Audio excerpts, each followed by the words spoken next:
Hi there. Thank you guys so much for coming. I am Aleeza Ben Shalom. I am the founder of Marriage Minded Mentor, whose main and primary goal is to help singles get over the hurdles and under the chuppah.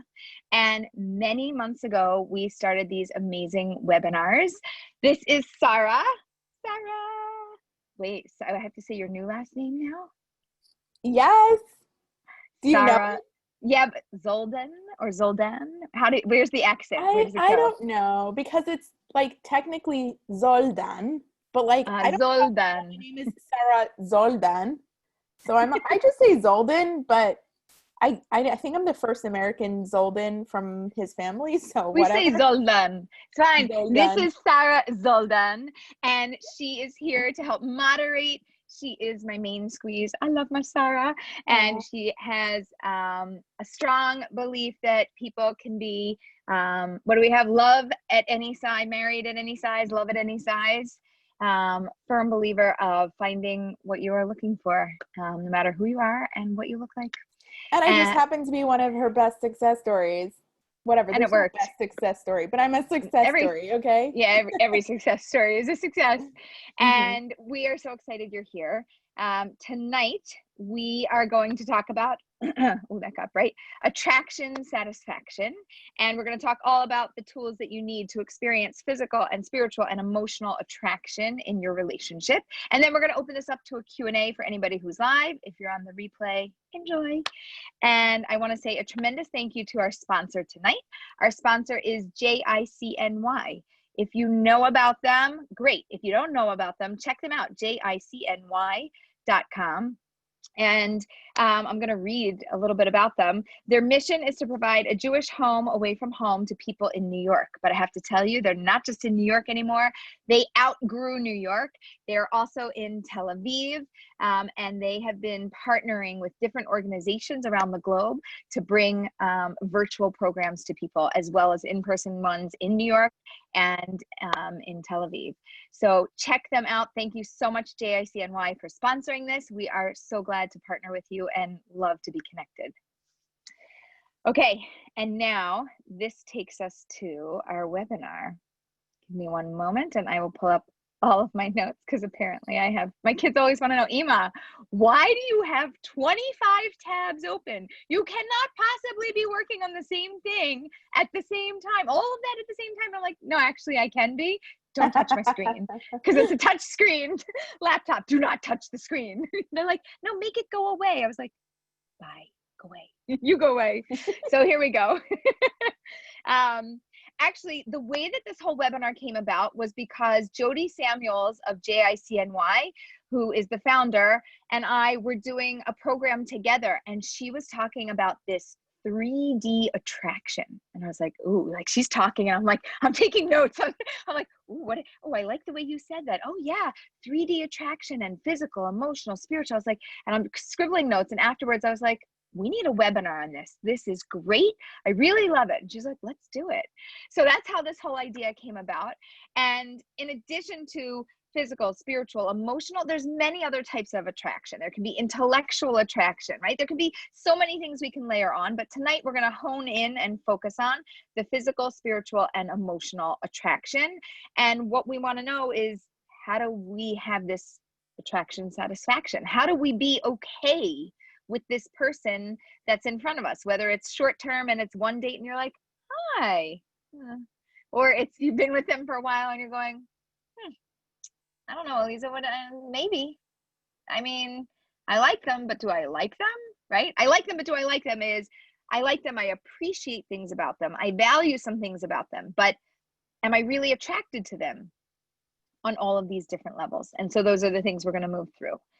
So yeah, someone just commented pies, physical, intellectual, emotional, spiritual. Pies. Oh yeah, you know but what? Do you remember? Have we heard that before? Somebody gave us. Yes. What was it? In the feedback for clarity. Yeah. Is this a thing? We'll Google it, but it's a thing. It's a thing.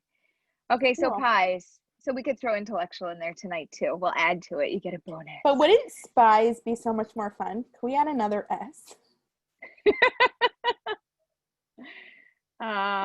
Yes. Like we just say singles. singles need physical, intellectual, emotional. I'm just kidding. I like spies though, because that's what we're trying to I do. like we're trying spies. Right? We're trying to spy out these things. It's better than pies. Pies In a feels non-sketchy way. Although we did talk about food and what our favorite appliance was in the kitchen tonight before we went live. Anyway, okay, TikTok, here we go. So in terms of tools, what tools do we have to evaluate this? So the first tool that we have is this amazing thing called our mind. The powerhouse of us exists right here. It is us. It is stored in our head. And what we need to do, one tool, is to choose what to focus on. Period. Done. Choose what you focus on. What you focus on, you will like or dislike. You will be drawn to or repelled from. You will be attracted or detracted, but you're going to either feel it or not because of what you're focusing on. So in order to be satisfied, first of all, we need to seek satisfaction, okay?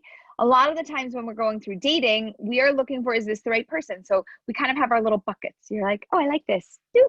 Oh, I like this. Doop. Oh, I like this. Doop. Gets heavier every time. And then you're like, nope. And you're like, oh, whoa. Oh, what just happened, right? And we're like doing this scale back and forth. When you're doing a scale back and forth, you're going to be attracted to these things and you're going to be repelled by these things and you're going to be happy about these things and you're going to be miserable about these things. When we're talking about attraction, satisfaction, we are focusing on what I like, what I appreciate, what I value, what I connect to, what is good that's here. We are focusing on the things that bring about attraction. Okay, the things that we like attract us to people. The things that we don't like keep us at a distance from people. And so if you're in a relationship and you want to build a connection, hyper focus on those things that you like. Now, I'm not saying ignore the other things. I'm also not saying pretend you like the other things. I'm saying put your focus on the things that you like, and the things that are not your preference, they go in this other little goodie bag, and we call this other. This is the other stuff that comes with this amazingly fabulous human being who you're feeling connected to.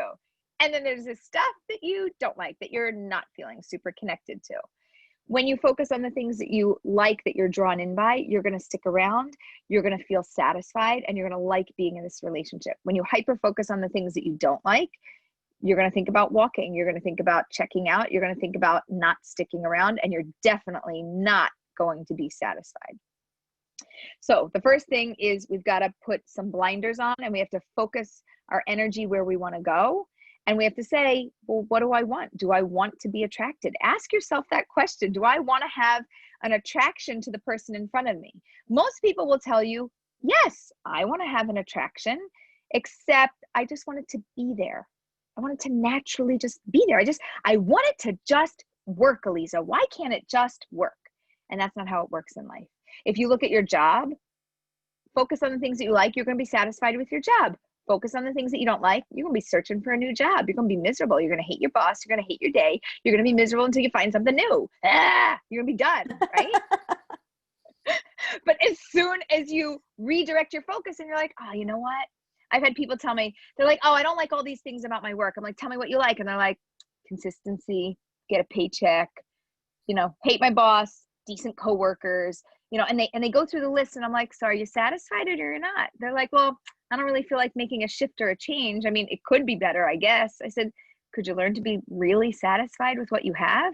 Because you have something that you really value and there's things you don't like. Everything comes with things we don't like, you know, you get your burger and your fries and like, they're not skinny fries and you really like skinny fries, or you get the fat fries and you don't like the fat fries, but they make the best burger ever. And it's like almost the perfect combination if you could only take this burger with those fries and put them together, which we can't do with human beings or with burgers and fries. Although you can buy the kind of fries you like at the store.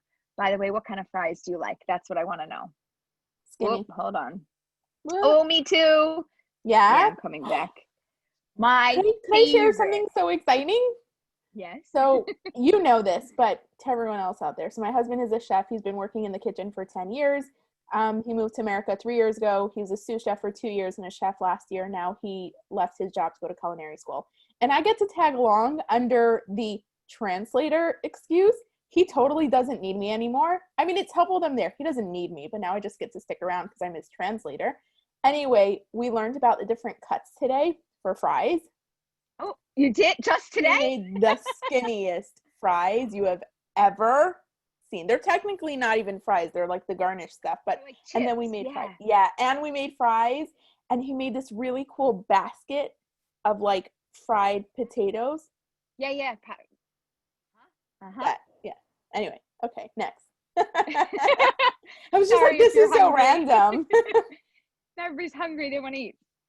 Okay, so choose what you want to be focused on. You want to be satisfied. Choose to find what you're satisfied with in a relationship, and you will start to actually feel satisfied. Okay? On one hand, it's as simple as that. And on the other hand, it's confusing and annoying and as irritating as that. Okay? So stick with me. That's helpful. Yeah, I know. Aleeza does like, it's one and the other. Okay, so number 2 in terms of tools is what I'm going to call tap into yourself. And we're going to dig into this, okay? Tapping into yourself, we're going to get into the physical, spiritual, emotional, and we'll add the I in there. We'll get into the intellectual side of it too, even though it's not in my notes. So physical side of things, tap into your body, your physical body, this body, okay? If we're talking about satisfaction, look at the person, take a look. What are you satisfied with? What do you enjoy about seeing about this human being? Now, I'm not expecting you to like everything. You might look at them and you might think they have a really crooked nose, and you might not be impressed with their crooked nose. Okay? You might not like that bump on their nose, but you might love their eyes. You might like their teeth. You might think their ears look a little goofy and they stick out. You might not be super impressed with their haircut today, but man, they are dressed to the nines and they are so put together, right?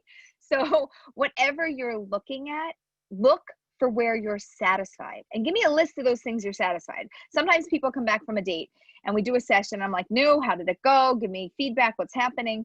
And they'll tell me, well, and then they give me the list of everything they don't like. And I'm like, okay, great, good. What'd you like? And they're like, I don't know. I didn't think about that so much. And I was like, great. We are so busy knocking everybody off of our list. Not my soulmate, not my soulmate, not my soulmate. Like we just knock everybody out so quickly that we don't take the time to actually value and appreciate what we like. Because why?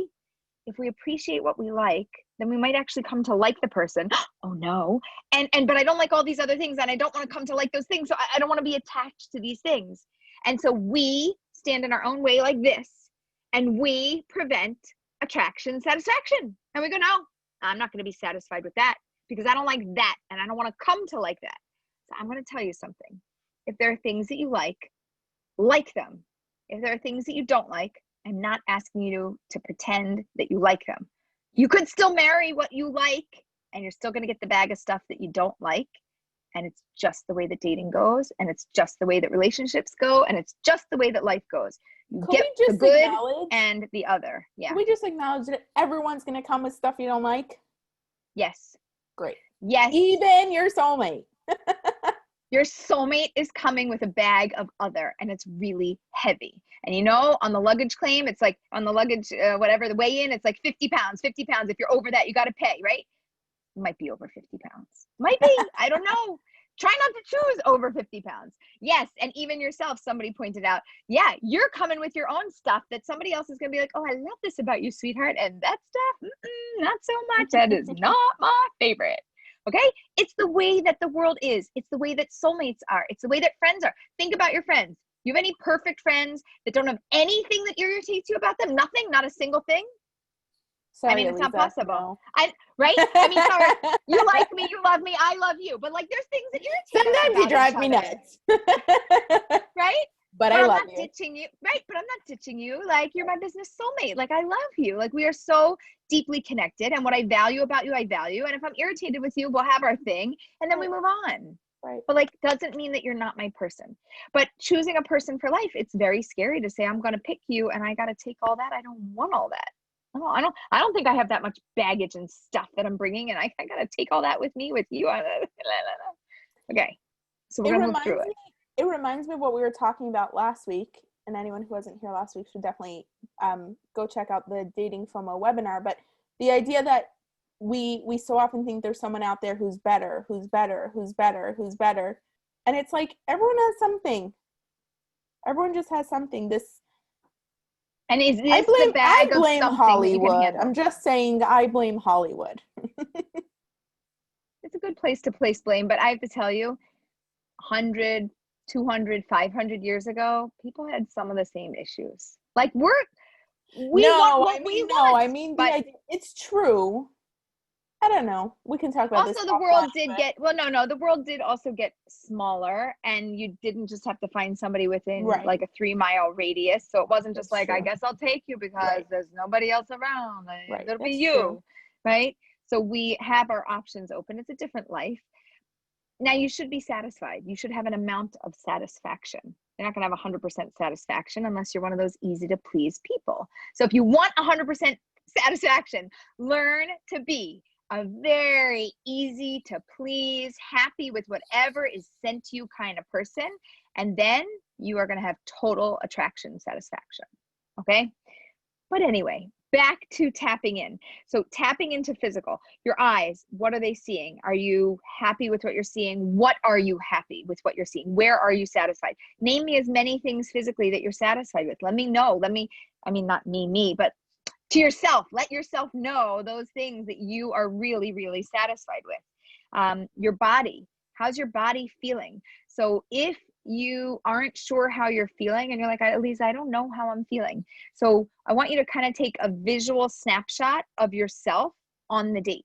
So if you notice on the date that you're sitting there like this is a very blocking posture.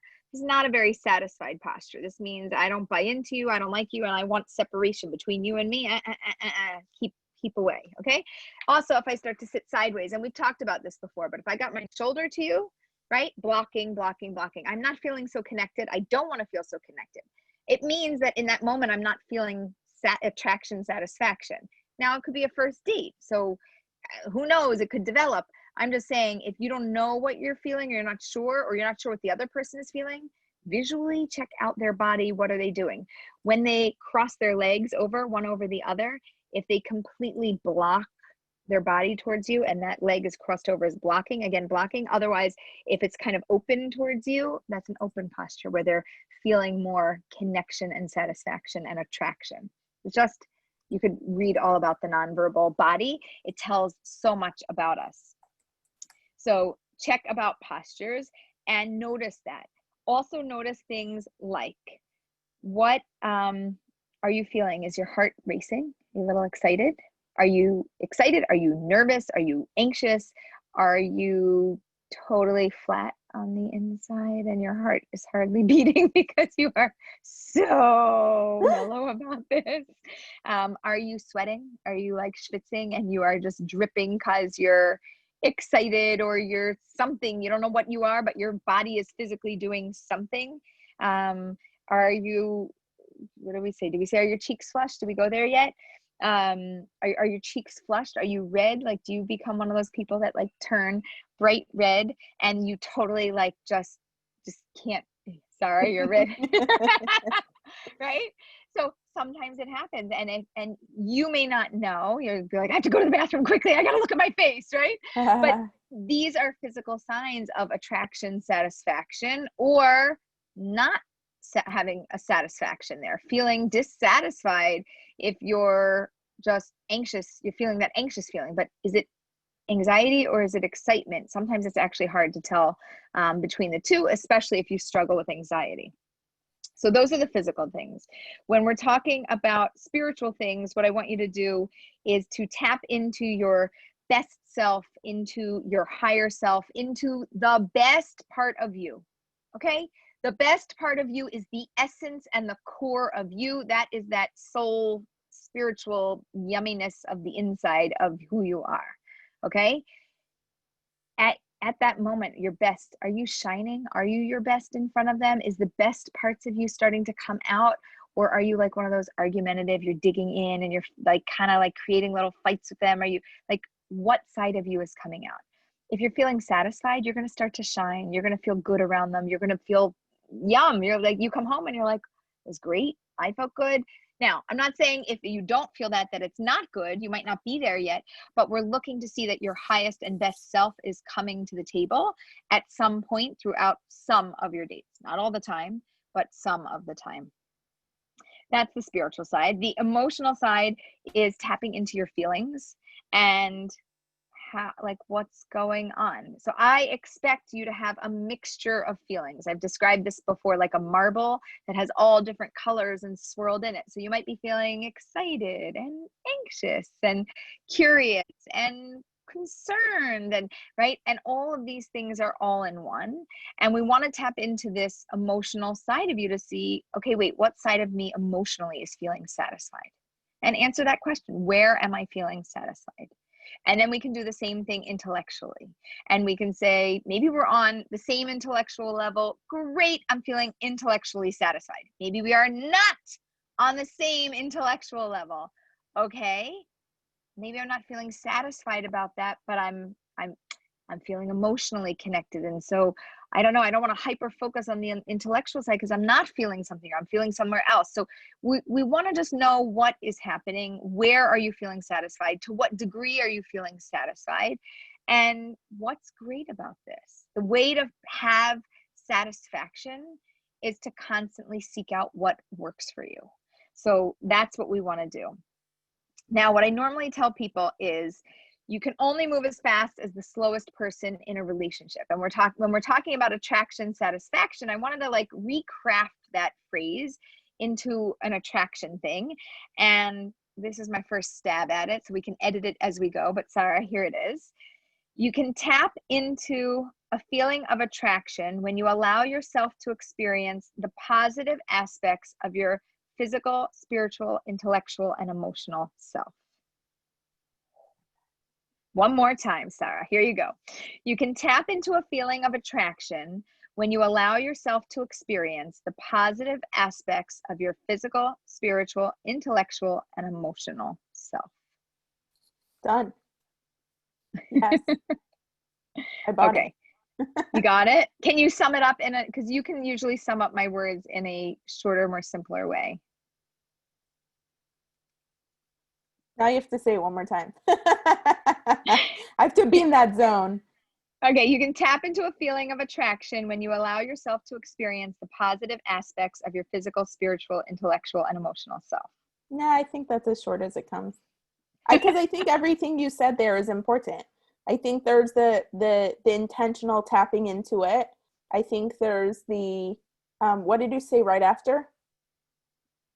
Tapping in? Feeling of attraction.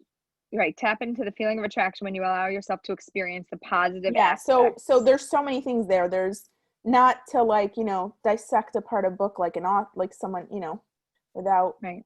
When people make stuff up about what the author intended. But no, but I really like that there's an intentional tapping into it.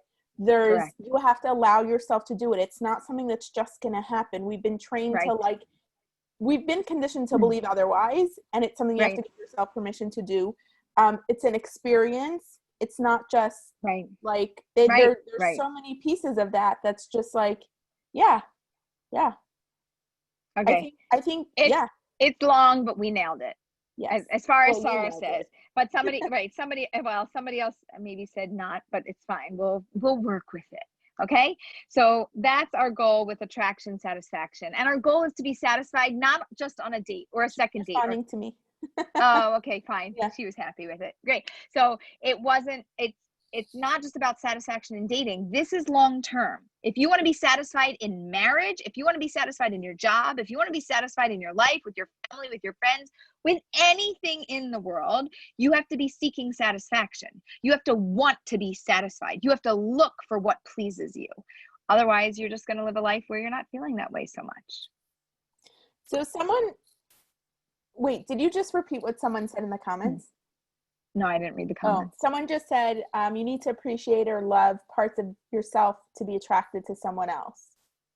That's a different point, and I love it. I love it too, but I know we discussed this before. I think it's important to acknowledge that it doesn't, oh, I may have misunderstood. No, that's okay. It's a good point. But I think it's also important to acknowledge that that doesn't have to be in place in order to be, I don't believe that that has to exist in order to be attracted to someone else. Very often it's like attraction. No, but it's easy, but it is easier for them to be attracted to you when you also love yourself. And you're like, you can, because 100%. Because you There's present confidence, when you, but that's not what she's saying. She's saying you need to appreciate parts of yourself in order to be attracted to someone else. interesting. Okay. I mean, I think there's truth in all of this. I just wanted to say there isn't only one way, I guess. Okay. Okay, great. Okay, so we are going to move into the Q&A portion of our webinar. Awesome. And Sarah's going to throw out questions and I'm going to throw out answers, and we're going to interact and engage and have a good time. And we're going to do this for the next 50, 55 minutes. Sound good? Sounds like a plan. Okay, all right. You can clarify what you meant to say. All good. All right. So again, Aleeza, if you address any of these, I apologize in advance. Just say like, we already answered that. Question number 1, how do you deal with attraction before you know enough about the guy if it clouds your mind from carrying the conversation right? Did you get that question? No. Let me paraphrase. Yeah, please. Okay, let's assume that I'm attracted to the person I'm dating. Physically attracted. Physically attracted, but I don't even know them yet. How do I prevent that attraction from interfering with logic, I guess? Great question. Okay, so if there is a physical connection and attraction, my concern is always you're going to be wanting to stay in this relationship so much longer. You're going to be wanting to give this more of a chance because, hey, I like the way they look and my eyes are really happy with what they are seeing, and that is making me feel really great. And oh, I wish you would have a little bit of a better personality, and I mean, maybe a little smarter and could be a little bit nicer, but it's okay. It's okay. Cause like, I just like looking at you and my brain isn't, so good at filtering all these things out. So what I would want you to go through is this pies chart and realize that attraction comes in many forms. And so there is going to be the physical side of things like, yay, checks off your box, let's say 95, almost 100%. Woohoo. Great. Let's check off the intellectual. Let's check off the emotional. Let's check off the spiritual attraction. Where do these other things fall?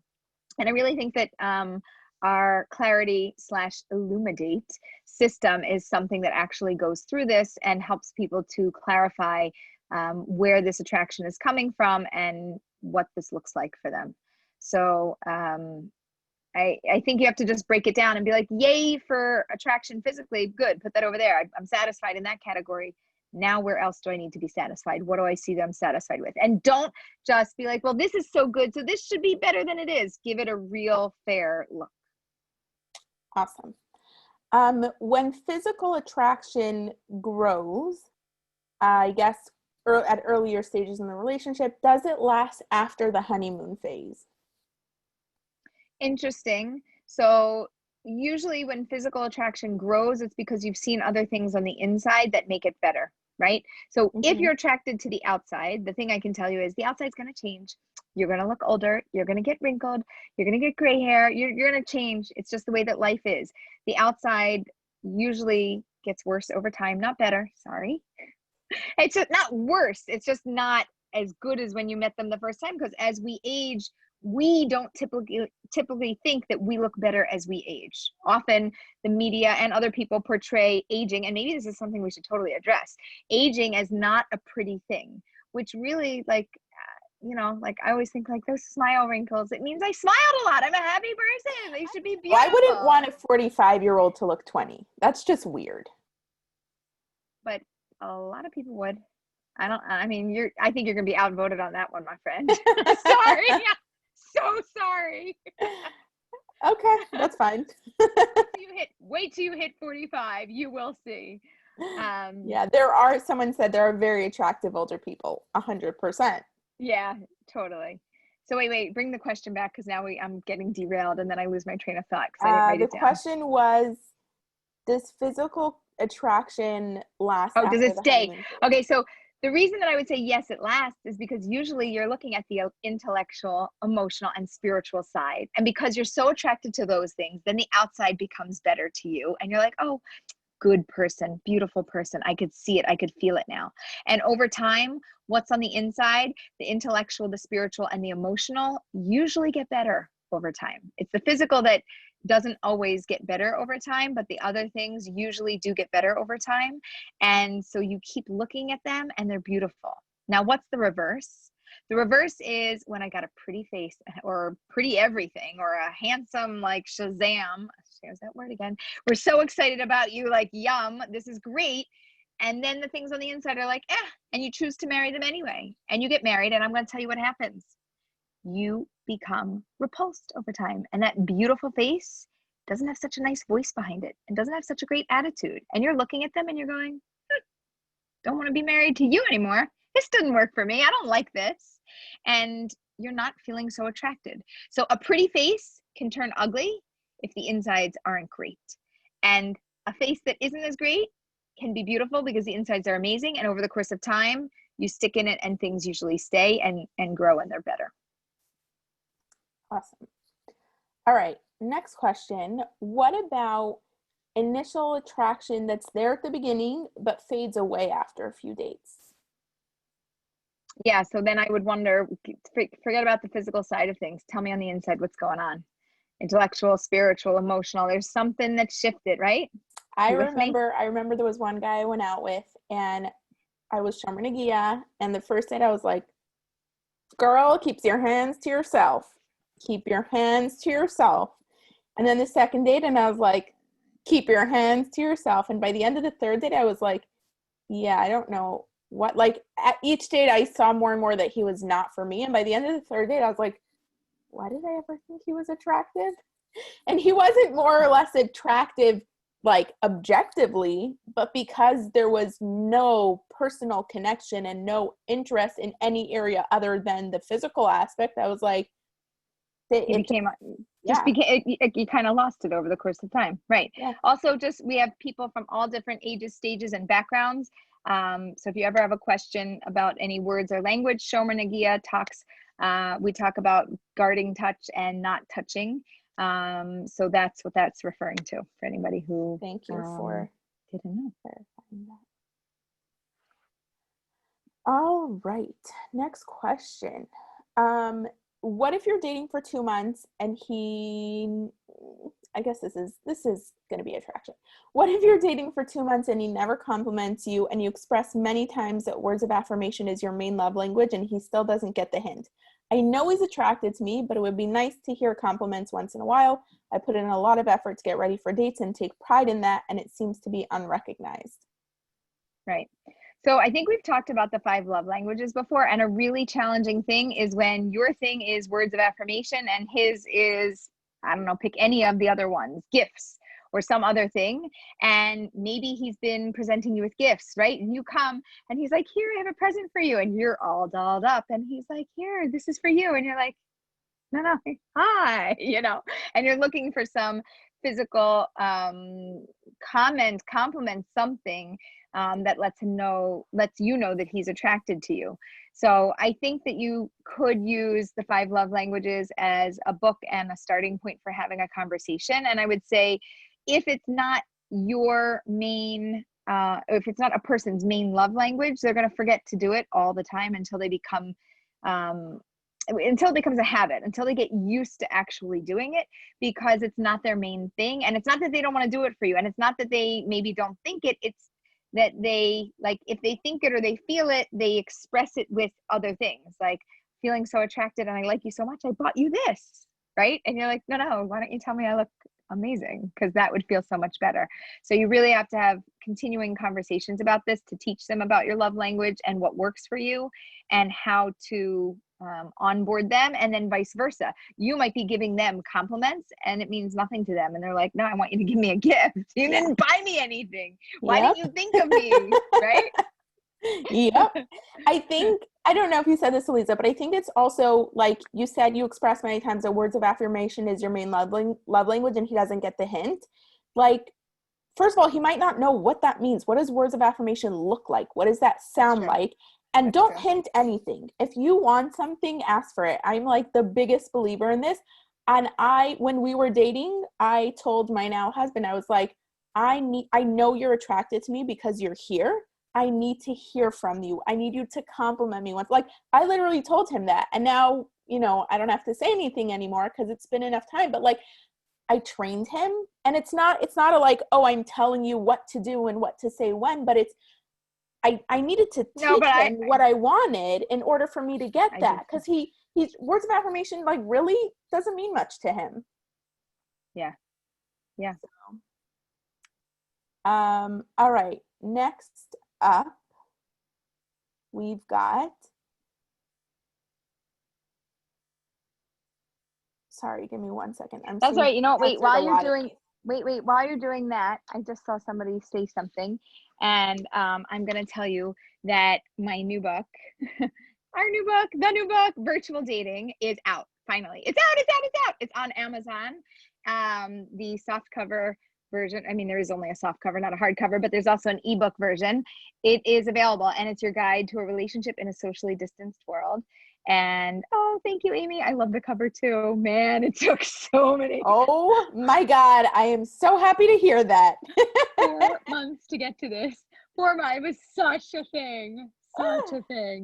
But thank God it is out. It's on Amazon, and I'm really, really, really excited, mostly because it's just everything that everybody is talking about right now, and everybody's looking for answers, and we compiled everything, and with a whole amazing team and Sarah leading the way, we pulled this whole thing together, and it's been a labor of love, a 4-month labor of love. It's the quickest thing that I think we've ever been able to do.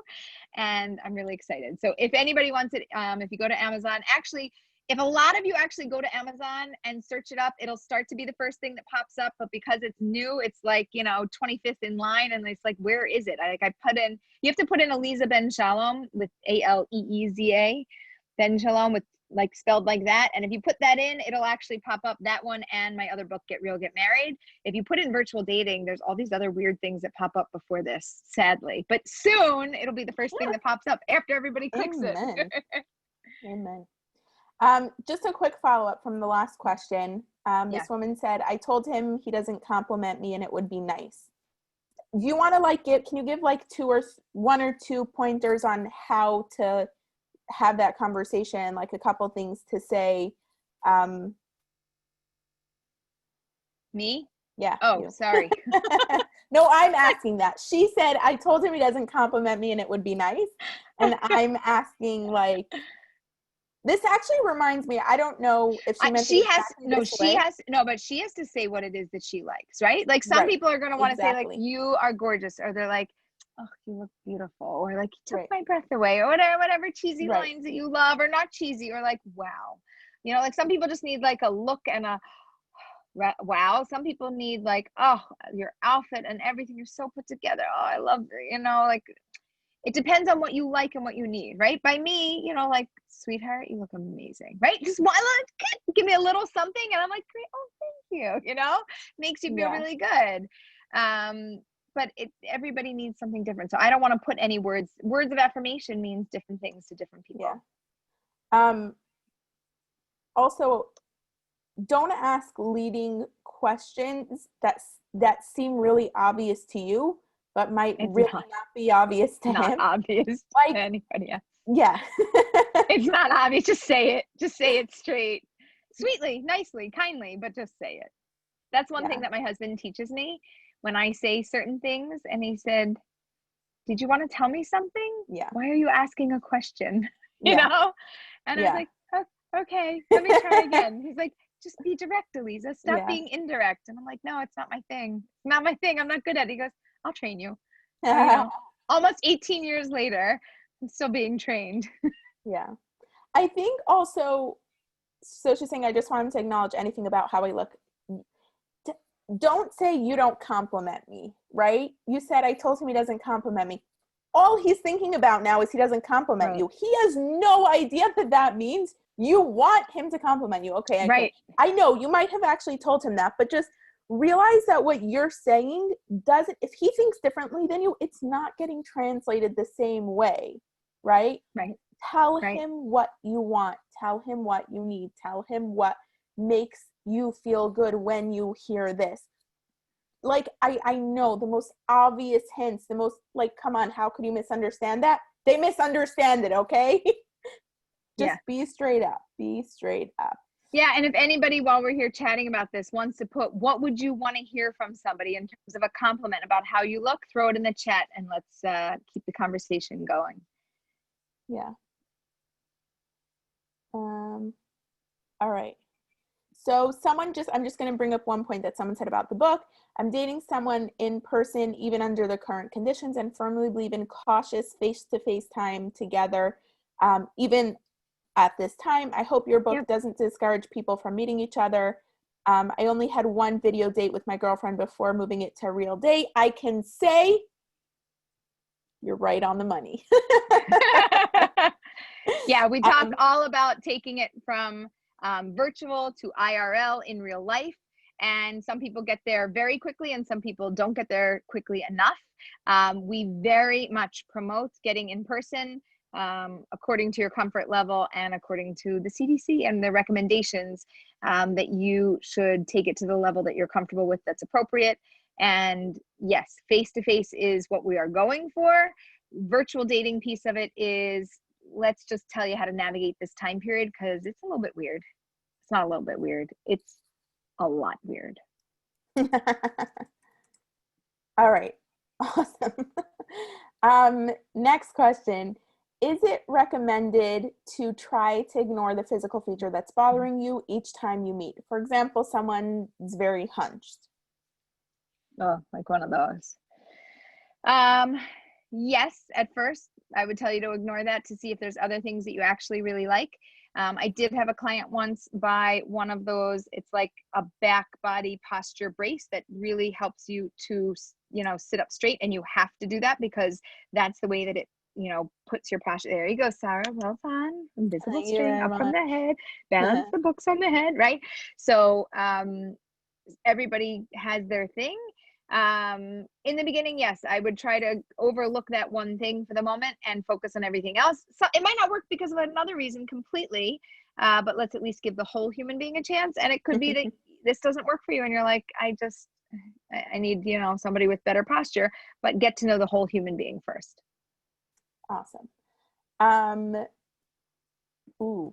I find it difficult to know if someone is attracted to me, even if I'm attracted to them. Yeah. So you have a hard time reading people. That happens. I have clients are like, I don't know if they like me. I'm like, what do you mean you don't know? Did they give you any clues? They're like, what would a clue be? I'm like, did they lean in? Did they talk? Was their body posture open? Were they connecting? They're like, I don't know, Aleeza, I don't know. So if you're one of those people that don't know, we could teach you some, tools and things, but you're not going to know it intuitively. You're only going to know it by what people tell you. And then if somebody gives you a different clue or hint than is something that you already know, you're also going to not pick up on that. So I would tell you to keep showing your interest and to keep being genuinely curious, interested, connecting, and moving it ahead. If they end it, then they end it. Then you got a clear message that it's not going to work for them. And if they don't end it and you keep going out, then you're going to call us and we're going to be so happy and wish you a mazel tov. Awesome. What if I feel emotionally and spiritually connected to the person I'm dating, though I'm not so physically attracted to them? I've tried focusing on their smile, which is nice, but the whole picture doesn't sit well with me. I really want to be physically attracted to them. Is there hope? Maybe. Date them for twice as long.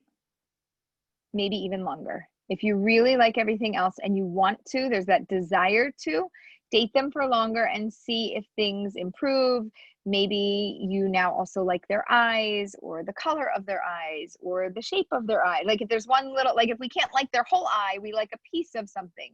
or maybe we like the shape of their face, or I like any detail. You like their hands. I don't care what the detail is. Start to notice other things. Find a second feature. We've got a smile that we like. There's got to be something else. Do you like the color of their hair?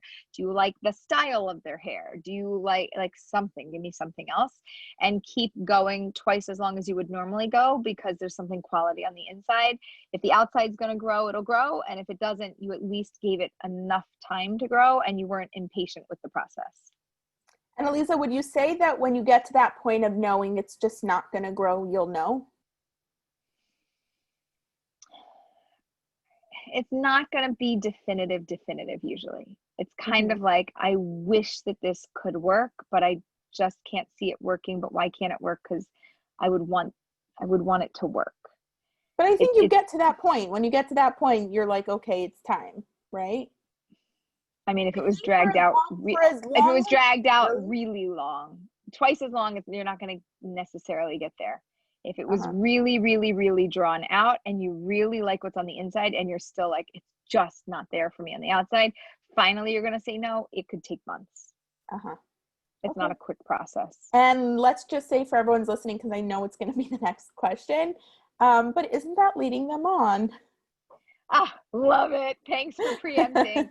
You are not leading them on. This is the process of dating, and the fact that you're even considering to continue when you're not all in, and you're really like, you want to be there and you want to make this work, or you're hoping, or you think, or maybe, or whatever it is, you are absolutely not leading them on. You are giving it the best shot. And wouldn't they be more disappointed if you canceled it after a second date and you didn't even bother to look into it? The fact that you actually really worked hard to make this work means so much more. So no, please do not cut it off, because I've seen people get married. So like, maybe it is your person. Right. Awesome. The woman I'm dating senses that I'm not that I'm not so physically attracted to her, and she's right. I'm hoping it will get better. Is there any benefit to confirming her suspicion, because she has already asked me a few times, or will this end up being too hurtful for her that it could ruin the relationship? Yep. Too hurtful, ruin the relationship. Really? Oh, Sarah, you're great. You just, like, I'm not attracted to you. Yeah, I've been there, and it was so much better for both. It was mutual. We dated for a long time. But this isn't mutual. I don't know. We don't know that like it's not you mutual, and you don't like me. But we don't know that. Assume that it's not mutual. Assume that she is into him. I would still much rather hear. I don't know. I've been in this situation. I'd still much rather hear, not just in more than one instance. Okay, I'm gonna go to the other side. I'm done. I'm like, I don't want to be with somebody who doesn't want to be with me, who's not attracted to me, who doesn't find me beautiful. I don't want to be with that. So like, that's it. It's gonna tank everything. If there's a chance of it shifting, you could never say it. Never. Okay. Never say it to her. Just never. Trust her. Just listen. No, you really could never say. Who wants to hear that they're not beautiful in the eyes of the person who's potentially their soulmate? You're going to go to the chuppah, and in the back of your mind, you're under the chuppah, you're getting married, and comes into your mind, is he really attracted to me? Because remember, he said he wasn't. Maybe he really isn't. It's only good if you're breaking up. Okay. I'm going to trust you. She's a lot more experienced than I do, guys, so. No, but we also have we also have different personality types. That's like true. Sarah is a direct, say it like it is kind of person, and I often tend to be like the indirect or do it a little bit differently, although I hang out with so many direct people that I've done a really good job of learning how to be direct. But Sarah would much prefer to hear that, and there are singles that are direct. And I just want to explain to you why. And again, I do not speak on behalf of all women at all. And I think you're right, because now that we definitely have had this conversation amongst my girlfriends, but for me, I don't want to hear you say something fake. And if I sense it and you're complimenting me and I sense it, it's just like, what are you doing here? Why are we still doing this? But if you tell me straight up, you're right, I'm not super attracted to you, but I'm attracted to you intellectually and emotionally, and I feel there's something here, and I want to keep dating because I think this is something, I think the attraction could grow, and I want to give this a fair chance. It's different than I know where we're at. Right. Yes. yes, and I agree with that for confirming something that I already know and I already feel, and I still think it's going to tank the relationship, which is Great. what the basis of the Don't question do was it. on. No, no, no. Don't do it. No, the question was, is it going to ruin the chance to actually try to get somewhere with this? And for that, I think the answer is yes. But I do agree with you that when you're feeling something and you're not confirming it, then I feel like it's not true, and it bothers me. But I'd almost rather that bother me than actually the truth of this situation come out, because nobody wants to be in a relationship with somebody that's not feeling drawn to them. Like who really? That's totally fair. That's totally like fair. I'm going to be with somebody for the rest of my life and you're not going to feel drawn to me? Who I can't even be with anybody else. Who well, but here's the thing, if you get to that point, they obviously, the attraction is there. No, not true. Okay. Fine. I'm just saying, I trust you. You have way more experience than I do. I'm saying not true because there's a lot of people that have gone down the aisle who are not totally and completely attracted, and they want the rest of the relationship, and they're holding on to the amount of attraction that they have, and that it's going to be enough and that it's going to work. But there are people that last? I would have to think about the individual couples, but off the top of my head, the answer is yes, believe it or not. But it's that feeling of, then there's no reason that they would have had to know, like, that no, they weren't attracted. Except that you might always, the person who wasn't feeling like your partner was attracted to you, might always feel like your partner's not attracted to you, and that might not go away because they might not be able to show that to you fully, even though they are attracted, like attraction, satisfaction. They're going to be attracted to you on the inside, but not on the outside. So they're never going to compliment the way you look. They're going to compliment about who you are and all those other details. Right. I hear. Okay. Do you encourage couples to date longer and get to know each other better before getting engaged and married, especially with the high divorce rate? Yes, and maybe. Longer has to be defined. So I'm not sure what longer means to you. We have people that work with us that get engaged after 2 weeks, 2 months, 2 years. There's all different rates of and lengths of dating. So in general, I don't recommend on the very long end, I really don't recommend over 9 months, depending on your situation, and that would be on the more lengthy end. For sure, I believe that within 6 months, you will know whether this person is for you or is not for you. Often, many people can figure it out within the first 5 weeks to 3 months. So it is nice when a couple's more bonded. It is nice when they've worked through more details. Do you need to date longer? Will dating longer help you to be a better couple? Only if you're working on gaining tools for relationships and overcoming challenges. Because when things are great, you don't have a problem. The problem comes in relationships when we have challenges and we don't know how to get over those hurdles. So if you're working on your relationship and learning how to navigate it, learning about each other, appreciating each other, and figuring everything out, then you're going to be okay, and you're going to have more tools. If you're spending that time just hanging out and getting to know each other and having fun and enjoying yourselves, no, you don't need that time. Awesome. Next question. If a lot of women feel that men aren't meeting their emotional needs, why can't they reserve those emotional moments for their girlfriends? Yeah, it doesn't work like that. The brain doesn't work like that. I also think if we're going to just do stereotypes for a moment, hang with us. I think that men have a certain tolerance, or some men have a certain tolerance for emotional talk. And just the time frame is very different from many women. So the woman that has, the need to have that hour conversation, and the man that has the brain for about 4 minutes worth of an emotional conversation, it's going to be pretty incompatible. For a woman who's really looking for some emotional engagement to a very high degree, look for people who are therapists or social workers, or people who deal with people on an emotional level on a regular basis for what they do in life. Those are usually people who enjoy those types of conversations and are more likely to have them. If you are looking for, a typical or, very masculine or intellectual man or something of that nature, the higher the intellectual intelligence goes, sometimes the emotional intelligence isn't matched at that level, and sometimes there's a certain balance somewhere.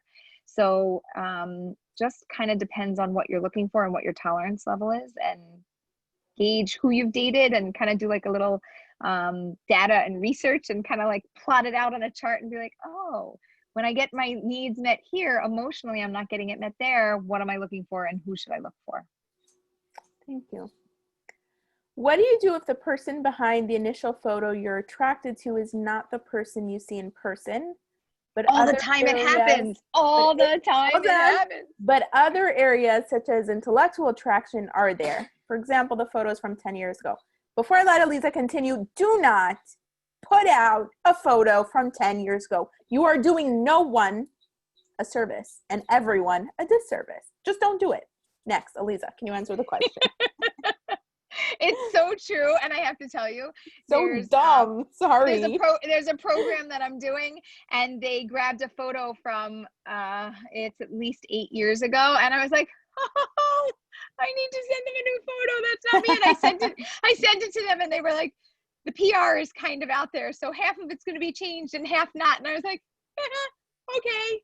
Why didn't you ask? Yeah, and that's just what it is. So I have to like go back and update things. So first of all, yes, do not put out a photo from 10 years ago. I would tell you, even a photo that's 2 or 3 years old, really do a check in the mirror. How similar are you, or how different are you? People that gain or lose 5 or 10 or 20 pounds in either direction, your face changes, your body changes, everything looks different. It's really not you. It's not who shows up. And it's a little bit confusing to the brain when you go on a date and you see somebody and you're like, hold on a second. And you're like, is that them? Is this you? So yeah, it's not great. You could give it more time. You can also just like assume they didn't hear this webinar and they didn't know better not to post a photo from 10 years ago, or they're not big into selfies and smiling, and they're not like super photo people, which is often the case. Most people are like, Aleeza, I don't have any photos. I'm like, well, you got to go get some. And they're like, really? And I was like, well, like, don't judge a book by its cover, right? Don't judge, but we all judge a book by its cover also, because we're bodies and we're souls, and that's normal. It's a part of who we are. So people look at the inside and the outside.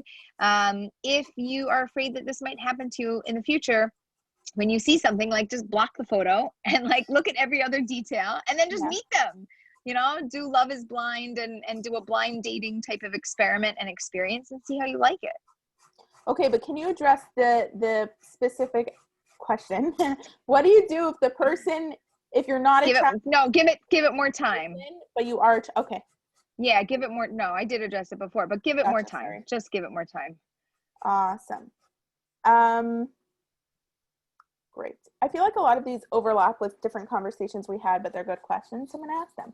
What if the physical and emotional connection is good, the communications are great, there's early stage emotional intimacy and physical affection, but in terms of worldview, we are worlds apart? As an older single, finding a meaningful, mature connection with someone I am physically attracted to is so rare. How much can I stretch my expectations about being on the same page as a page about views on morality and social issues? Don't try to stretch your views. Just know that's the thing that doesn't work. You got everything else. Nailed it. We're so happy about everything else.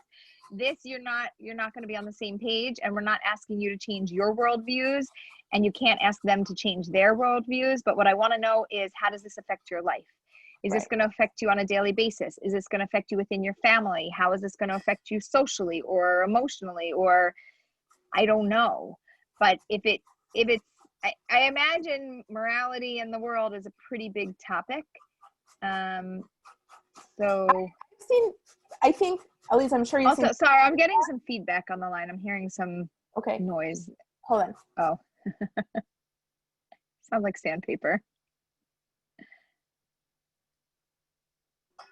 Sorry about that. Okay, so I think you would agree that there are people who successfully, like, who are married, happily married, and have very different views on social issues. Yeah, well, I'll let you continue also, but yes, and like 50 years ago, it was just different. Modern day, different worldviews are like different values.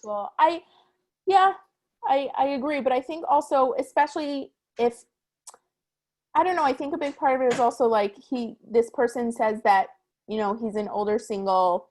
It's hard to find this kind of connection. I think how important is that to you? How important is it in your relationship, and how is it going to interact with your life, like you said?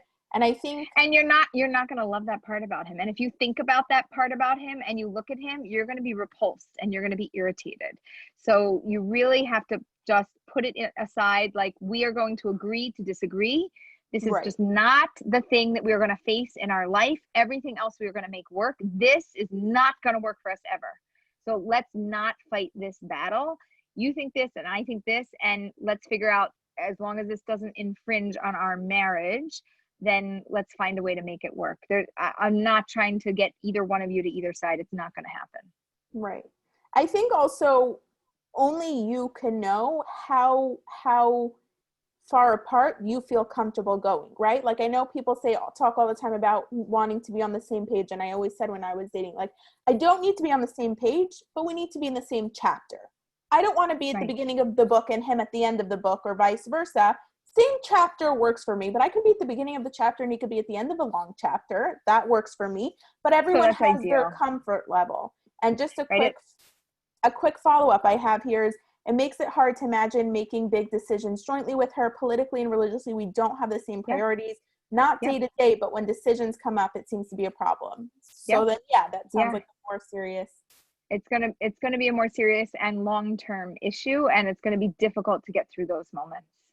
So it's one of those, I like the good, and this is the other stuff that comes with it. And do I want to live with this? Can I handle this? Can we handle this? It's gonna forever be a thing between you. It's not gonna disappear. Could I just put in a little plug?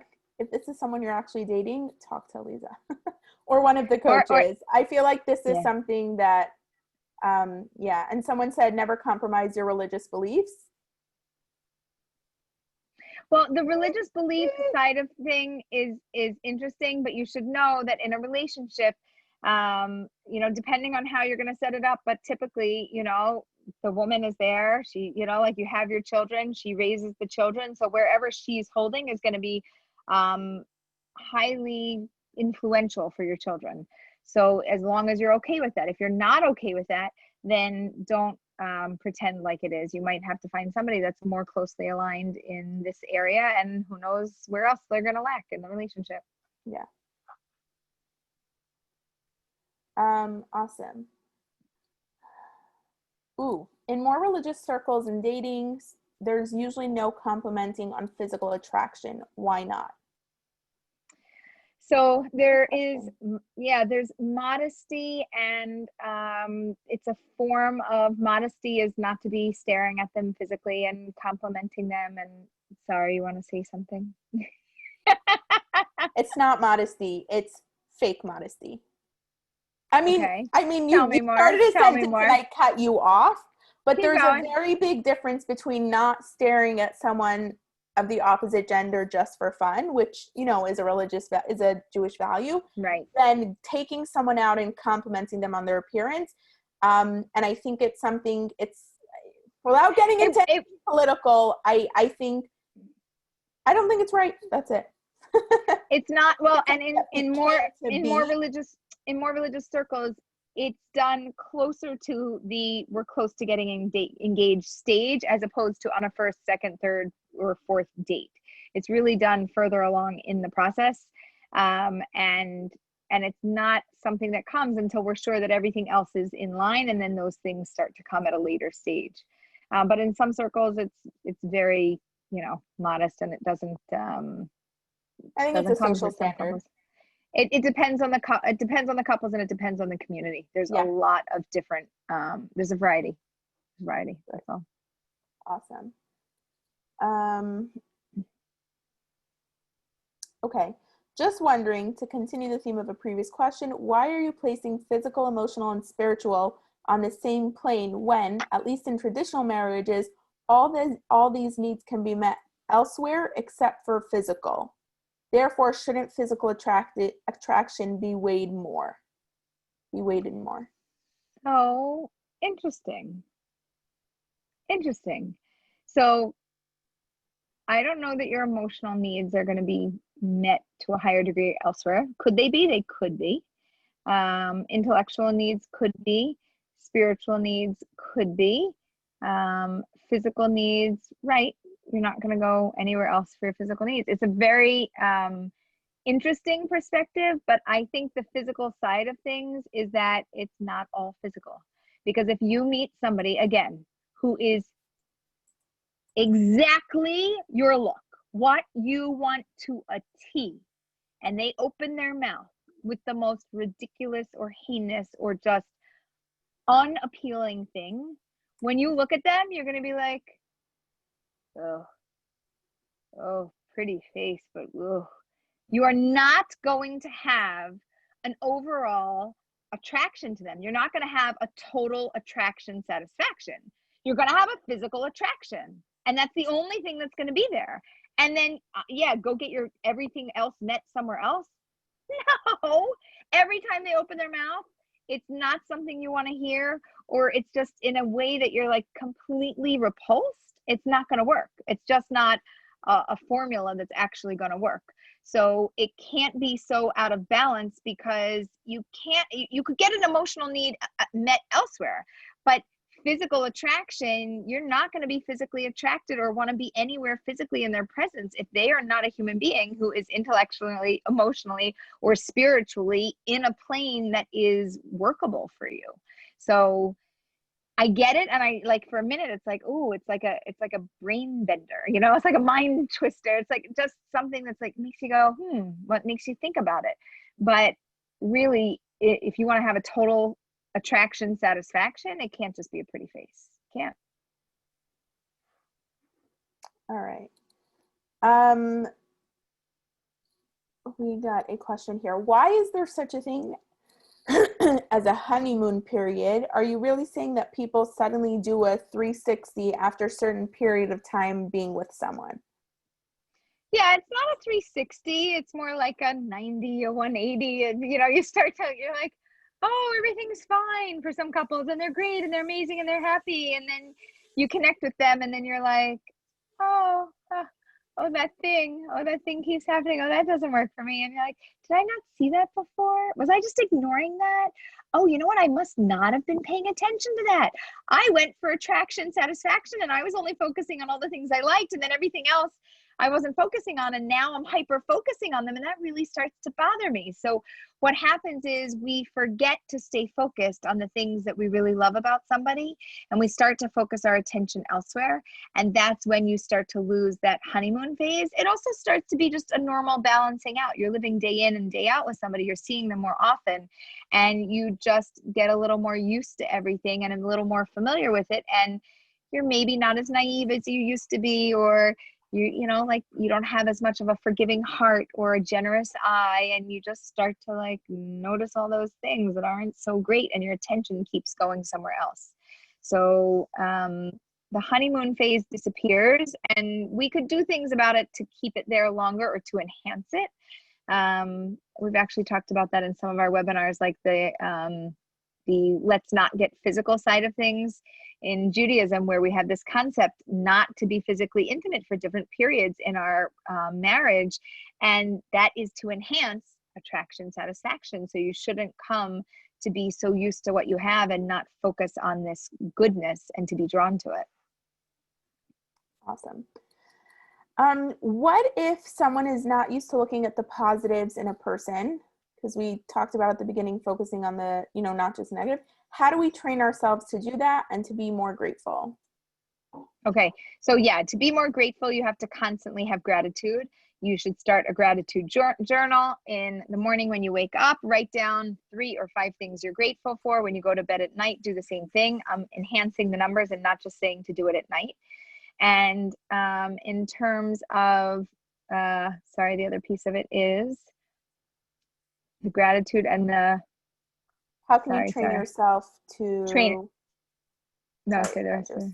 Put this. How can we train ourselves to look at the positives? Right. So you have to do this in every area of your life. This is not just about dating. This is about every single area of your life: work, friends, family, house, car, money, you name it. You have to start shifting your perspective. And when you think about something that's negative or you're always like critical about things, you must shift and be like, okay, wait, cancel that out, clear your mind, replace it with something with gratitude, with a positive outlook. If you don't do that shift or that spin, you will never get there. You will always stay in a negative headspace and it'll follow you throughout your entire life. But it's not a relationship shift. It is an entire being shift. You have to change who you are. Thank you. How do you build spiritual attraction years after yeshiva or seminary?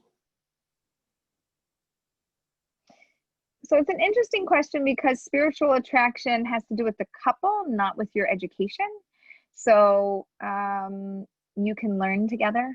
You can, again, it's about you. It's about your spiritual connection. It's about how you're building this relationship with each other and choosing to focus on it. So if you hyper focus on the spiritual aspect of your relationship and work to grow it, then it's going to grow.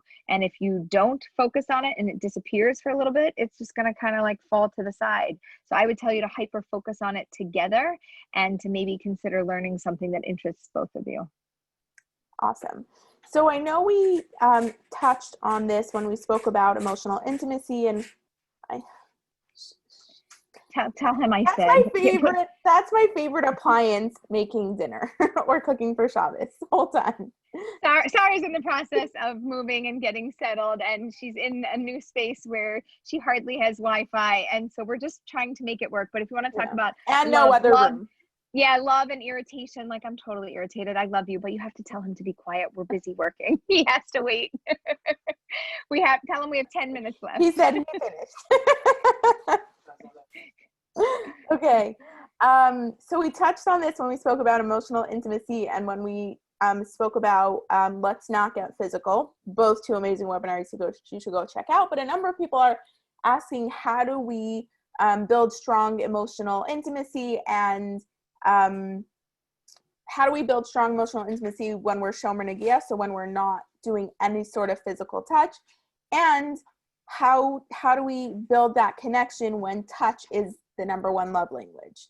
So two questions there. Yeah. Okay. So you're going to remind me of the first one, but the second one, when touch is your physical love language. So this is really difficult. This is going to be your hardest thing to overcome. When physical touch is your love language and you are observing not touching in your relationship and keeping physical touch out of it, this is going to be extremely difficult for you because you're not going to feel like you're getting that need met and you're not going to feel connected to somebody. So if we're going to talk about an emotional connection, you have to know you're not going to get the physical side. Like, go get yourself a massage, have somebody else physically interact, or just take a hot shower, take a bath, get in a tub of water where you're completely surrounded.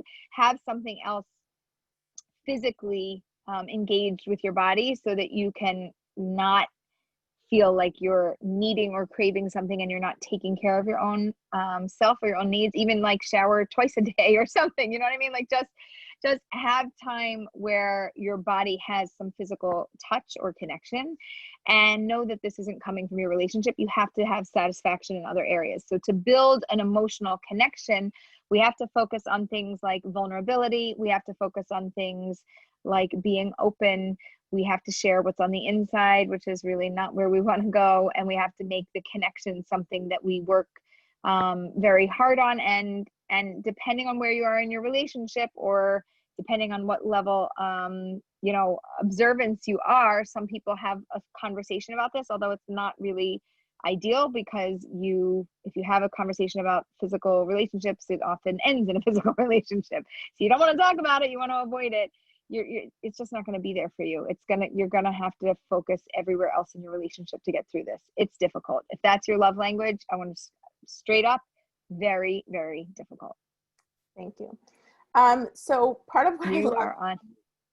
Yeah, you're back. You're back now. You're on mute. Part of what I love about these webinars is that there's like 5 different conversations going on. So some side stuff that's been happening is just questions about sexual objectification, and the compliments came up. And so I just want to make a comment about something that just one of the questions that just came up when we were talking about the compliments is, you know, I feel uncomfortable when someone gives me compliments so early on in the dating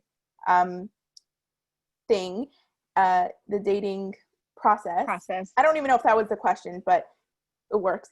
And I just like, I asked why, right?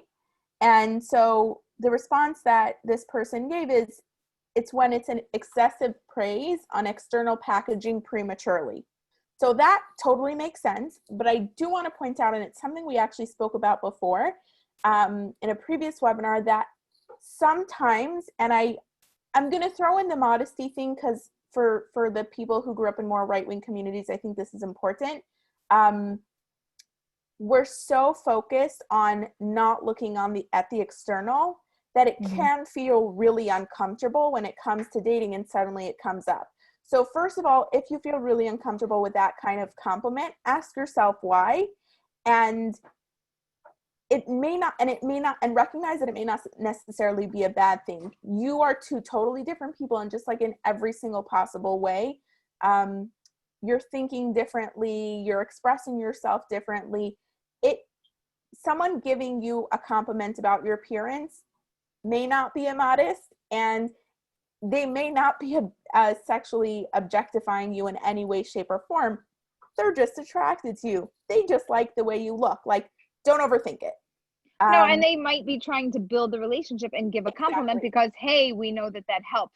And everybody has their sensitivity meter at a different spot. Right. So for somebody, if it doesn't happen by date 2, they're concerned. For somebody else, if it does happen at date 2, they're also concerned. And there's no right or wrong. Like, I'm not here to say that you not being able to take that that you being uncomfortable with a compliment is wrong.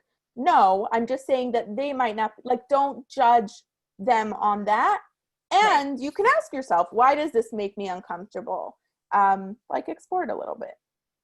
Right. So that's that. Let me just, while you're looking for it, the other thing is that the one thing that we can't tell you is, well, when should you say it? Because it depends on who you're dating. Right. And so if you're not in tune or in touch with other people and what you think they might be comfortable with, hold out a little bit longer. Better to err on the side of caution and not say it too soon. But if you've been going out enough times and you see that they're really making an effort to put themselves together, and, you know, then maybe at a certain point, just drop a small compliment or something, like a little, like a notice and move on. Notice and move on. Don't like dwell on it and hyper focus on it. If you notice and move on, then you're able to drop it in there and then keep it going. If it makes them uncomfortable, not for too long, and you can gracefully carry yourself forward. Awesome. We will do one more. Okay. How do I know if the person I'm dating isn't only attracted to me physically, but also my inside and whole being?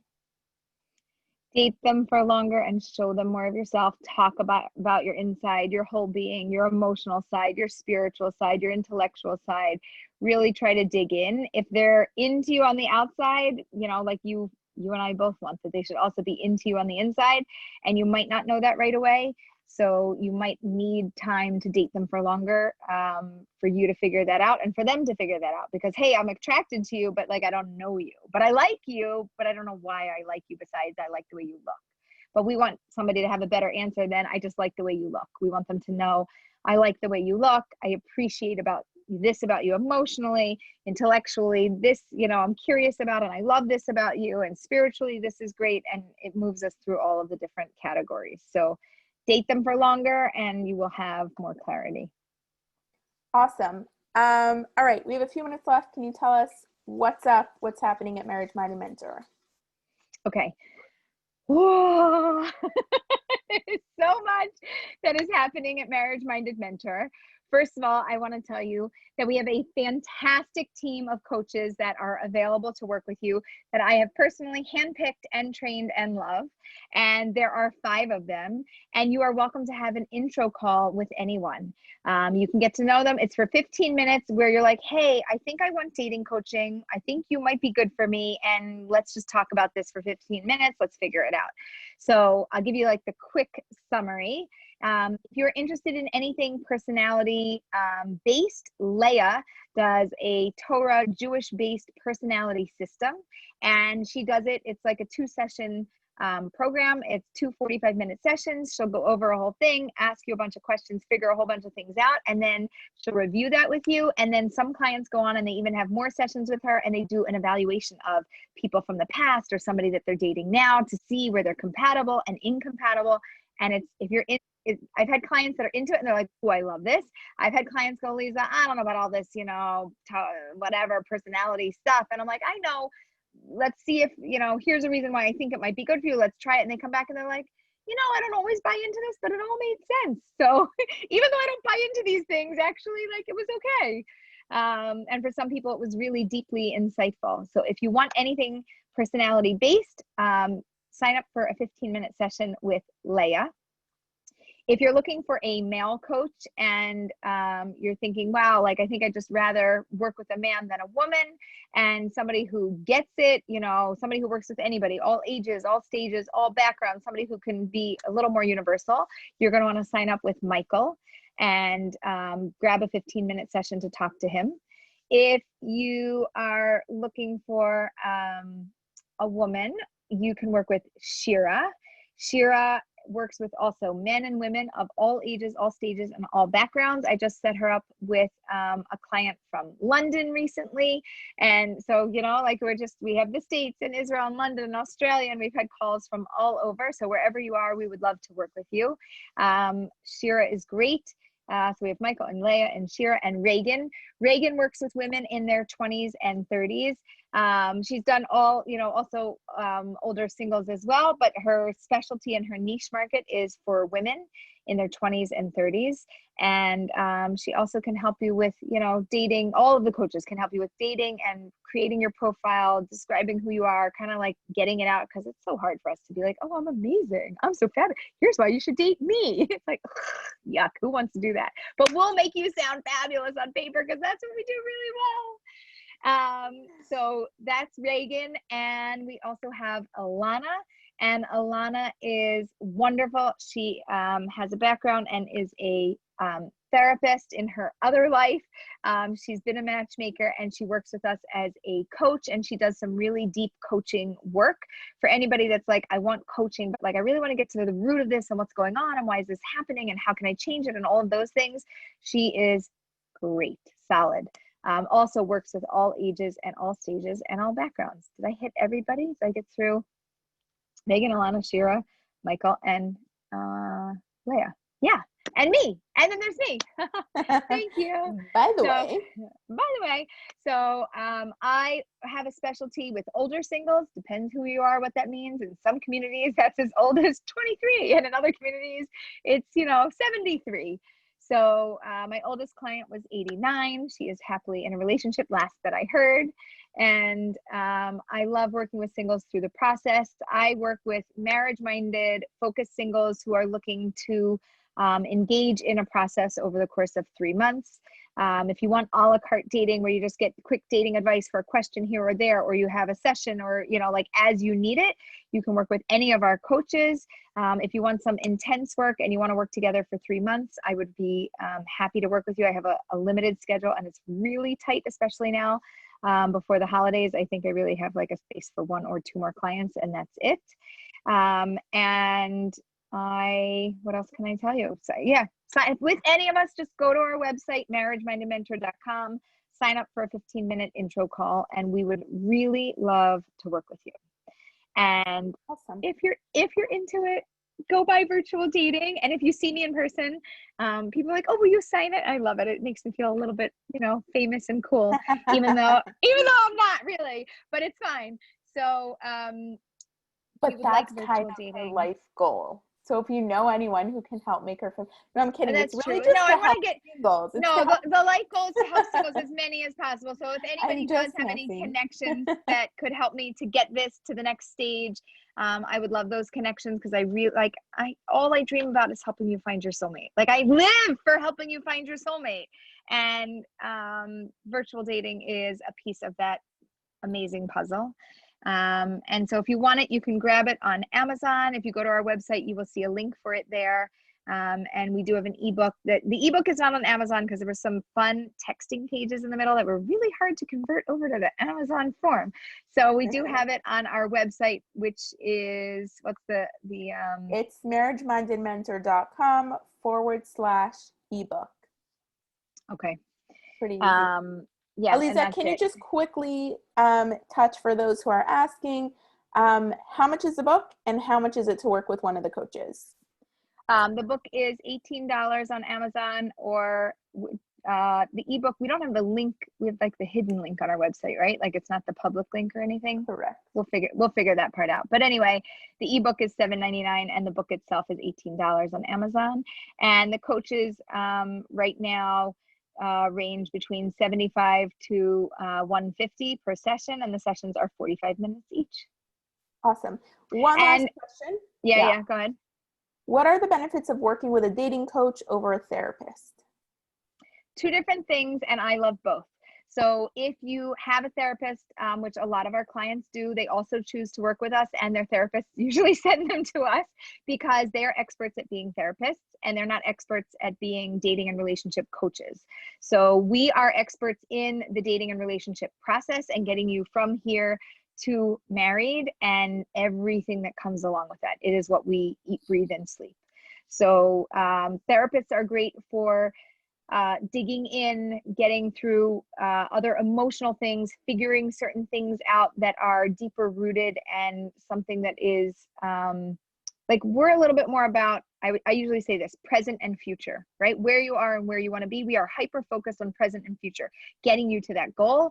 Therapy, I often find, deals with present and then also goes past, right? And the purpose of going past is to get you to a brighter future also, but they dig into the past and they really help you flesh that out. And it's phenomenal. It's an amazing process, but it's not a coaching process. And so they each have their own value. And if you need therapy, you should totally get therapy. And if you want coaching, we work side by side. I've even been asked to speak with somebody's therapist so that we're in coordination with each other and not, saying anything that's conflicting. And we've done that as well. So that would be the difference. And I want to say again, a thank you to our sponsor, JICNY. You can check them out for right now virtual events. And when we're back in the world of live events, they put on really wonderful events for singles. So please check them out. And I think that's it. That's a wrap. All right, I'm stopping the recording.